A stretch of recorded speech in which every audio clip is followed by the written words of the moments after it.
It is said that running water over a boulder can turn it into a pebble over time. Same says the writer of Ecclesiastes relative to life. Over time, life wears us down. It wears us thin. You remember that in the 12th chapter of Ecclesiastes, it begins with the lament or the reminder or the suggestions or whatever you want to call it, that remember your Creator in the days of your youth, because the day comes when there will be no pleasure in life. It's kind of a hard statement. I don't know if it's a dose of reality or it's the musings of a bitter soul. I don't know. Hi, I'm Bruce Spangler. I'm glad to be with you for the second week of our four-part study of the book of Ecclesiastes. Actually, we're just going to kind of do a survey, but we're not going to go through it line by line, but I hope that you'll continue to join with me. Last week, I asked that you consider listening to a sermon by Dr. Fred Craddock entitled, When Clouds Come After the Rain. This is a sermon that Craddock preached, I guess, in 1982, 81, thereabouts, in chapel at Candler School of Theology during their chapel service. I hope you'll give it to a listen because I'd like for us to reflect on it for just a little bit. And so if you haven't done so, please go to your web browser now and type in Fred Craddock, When Clouds Come After the Rain, and listen to it. Then come back to the video. Craddock more than muses over the 12th chapter because he suggests that that life, as we enter those later days of our life, that during that time of dying, as Craddock underscores, it's not death that scares us, he says, but it's dying. But it wears on the body and it wears on the soul.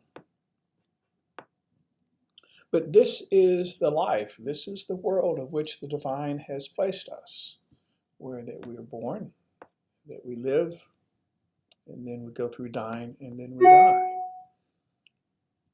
Craddock says that for the most part, that many Christians live a life where they think simply by grinning that will bring about Easter.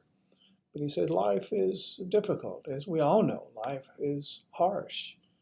It is filled with sorrow. It's filled with uncertainty. It's filled with hate, anger, and all those things. A life examined, as the book of Ecclesiastes does, reveals that there's a cruelty that exists in the world of which we call home. Because we want answers. We want answers to our questions. We want to know why. Why? If there's anything to be said about the book of Ecclesiastes, it doesn't answer that question. And maybe that's what life is really about. Maybe that's what authentic faith is, living without the why. John Caputo, in his book Cross and Cosmos, suggests that Scripture kind of punctures our fantasy. It disturbs the peace. The last shall be first. Love your enemies. If you try to turn the world upside down, the world will turn you upside down. You love your enemies, get too close to them, they can harm you. They can hurt you. They can even kill you. You practice these things, and they can lead to unhappy endings for sure. It can be dangerous, as Caputo suggests. See, we aspire to a world that looks different.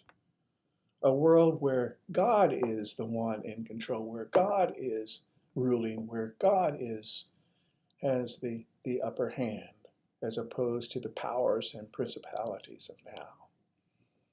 But the world, that kind of world does not exist, but yet it persists.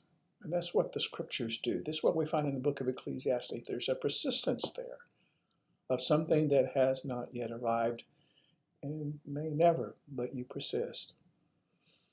You know, Dr. King had his dream for this country, where that someone is not judged by the color of their skin, but by the context or the content of their character, I should say. That dream cost him his life.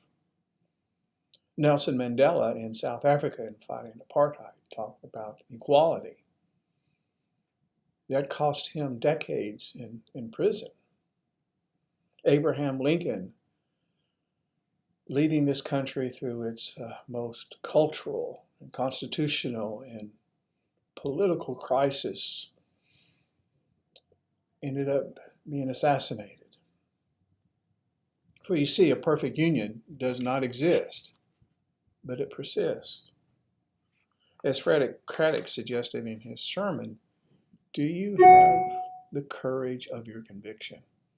Remember, he cited that parable of the rabbis who were sitting around discussing, arguing, and insisting that God does not exist, that they had the evidence. They looked at their tenure of history, and they saw, the sufferings, the hurts, the pains, the deaths, the death camps, etc., etc. All the evidence is against the existence of God, the rabbis concluded. But in the middle of their heated discussion, one rabbi says, okay, it's time for us to do our prayers. And they go. There's that persistence.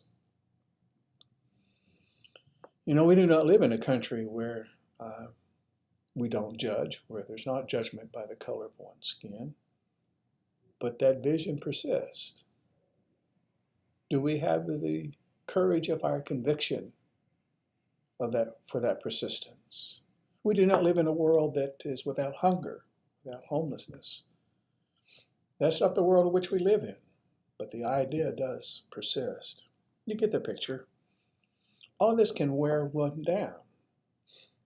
But the memory of Dr. King's death, the memory of Mandela's imprisonment, the memory of Lincoln's assassination, kind of keeps the dreams alive. What if Ecclesiastes is suggesting that the life that we live in the world now is one without a why, and that we are driven by that persistence for something different? It may wear us down, but it will persist. I'd like to read to you from the 12th chapter of Ecclesiastes, and this is coming from my Smoky Mountain version of that those passages. So please indulge me just for a moment, because it kind of suggests some of the themes that Fred Craddock was looking at. Respecting the mystery is easy to do when life is accessible, but not so when old age sneaks up on me. Then things are a little more challenging. When my eyes grow dim and even glasses no longer let me enjoy seeing the sunset over Mount LeConte, I try to remember, not to forget. When I can no longer hold my iced tea because of trembling hands, and when my back is bent over due to the weight of many years of hard work, and when I can no longer enjoy fried chicken because my teeth are few in number, I soon discover another side of the mystery. With dim lights, I try to navigate my way around. I now need someone to lead me. And why has everyone stopped talking to me?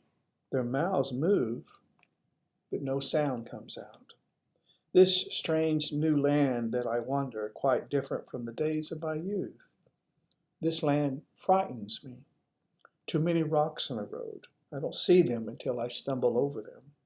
I don't get up as quickly as I used to do. My hair has changed to the color of my father's. I now need a third leg to help along this road of diminishing desires. Though this road is unfamiliar to me, multitudes have traveled it. As I travel it, just like my ancestors, now I see along the road the mourners who come to wish me fairly well.